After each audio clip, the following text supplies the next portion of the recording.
పెద్దలు మాజీ శాసనసభ్యులు కాషాయ జెండాన్ని చిన్న వయసు నుంచే మోస్తూ దేశం కోసం ధర్మం కోసం పనిచేస్తూ ఈ రోజున ముఖ్య అతిథిగా ఈ కార్యక్రమానికి వచ్చిన ఎండ లక్ష్మణ్ గారికి మనస్ఫూర్తిగా నమస్కారాలు తెలియజేస్తూ వేదిక మీద ఉన్న జిల్లా అధ్యక్షులు నేలూరు కోటేశ్వరరావు, మాజీ జిల్లా అధ్యక్షులు సన్నీ ఉదయ ప్రతాప్ గారు, అలాగే గురుతుల్లు వక్కన సుబ్రహ్మణ్యం గారు, నంబూరు రామలింగేశ్వరరావు, గుప్తా గారు, వేదిక ముందున్న పెద్దలందరూ కూడా నమస్కారాలు చేస్తూ, విజయరాజు గారు అందరికీ నమస్కారం తెలియజేస్తూ ఈరోజు మనం అందరం కూడా అన్న లక్ష్మణ్ గారు ఒక సందేశాన్ని వినడానికి వచ్చాం. అయితే ఈరోజు మీరు అందరూ పేపర్లో చూస్తుంటారు గాంధీ సరోవర్ ప్రాజెక్ట్.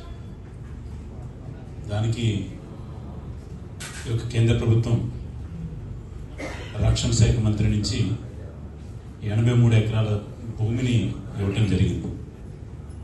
దాదాపు 534 కోట్ల విలువైన భూమిని వారికి ట్రాన్స్ఫర్ చేయడం జరిగింది. ఎందుకు చెప్తున్నానంటే భారతీయ జనతా పార్టీ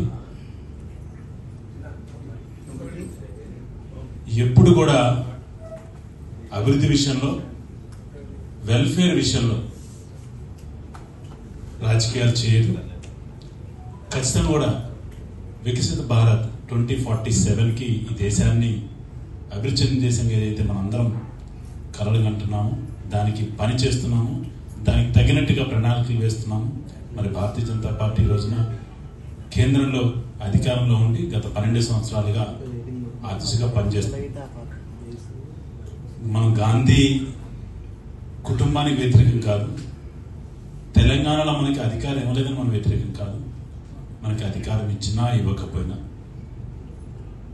ఆ రాష్ట్రంలో మనకి అధికారంలో ఉన్నా లేకపోయినా, దేశంలో ఉన్న ప్రతి పౌరుడికి భారతీయ జనతా పార్టీ యొక్క ఏదైతే ఉద్దేశం ఉందో అంత్యోదయ, ప్రతి ఒక్కరికి ఈ యొక్క దేశం యొక్క ఫలాలు, దేశం యొక్క అభివృద్ధి అందరికీ చేరాలని ఏకైక లక్ష్యంతో రాజకీయాలకు తావు లేకుండా, మరి ఎన్నో విమర్శలు మనం చూస్తున్నా కూడా గాంధీ సరోవర్ ప్రాజెక్ట్ కావచ్చు, మూసీ ప్రాజెక్ట్ కావచ్చు, కానీ అక్కడ కూడా ఎంత మేరకు అవకాశం ఉంటే అంత మేరకు భారతీయ జనతా పార్టీ అధికారంలో ఉన్న కేంద్ర ప్రభుత్వం మరి ఈ రోజున దానికి కూడా గ్రీన్ సిగ్నల్ ఇచ్చింది.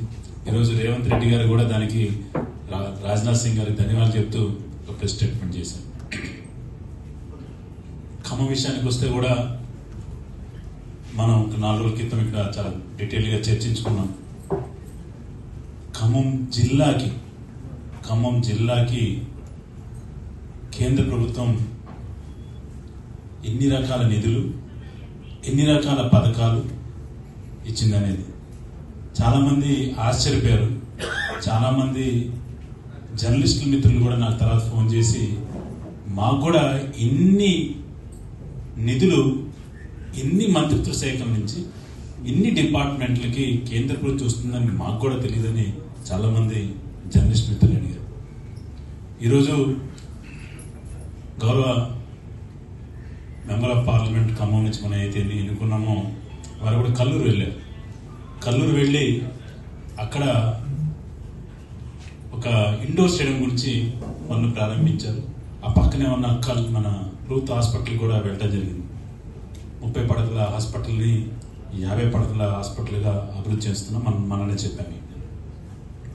ఎక్కడ కూడా ఆయన కాంగ్రెస్ ప్రభుత్వం ఉన్నారు కాబట్టి, అంటే కాంగ్రెస్ పార్టీలు ఉన్నారు కాబట్టి తాను చేసుకున్నంటే, తాను కేంద్ర ప్రభుత్వం అంటే నేను కేంద్ర ప్రభుత్వం అంటే పార్లమెంట్ సభ్యుడిని, కేంద్ర ప్రభుత్వం నుంచి ఇన్ని నిధులు ఖమ్మానికి వచ్చింది అని చెప్పుకోలేని పరిస్థితిలో ఉన్నానంటే నువ్వు జారపడాల్సింది.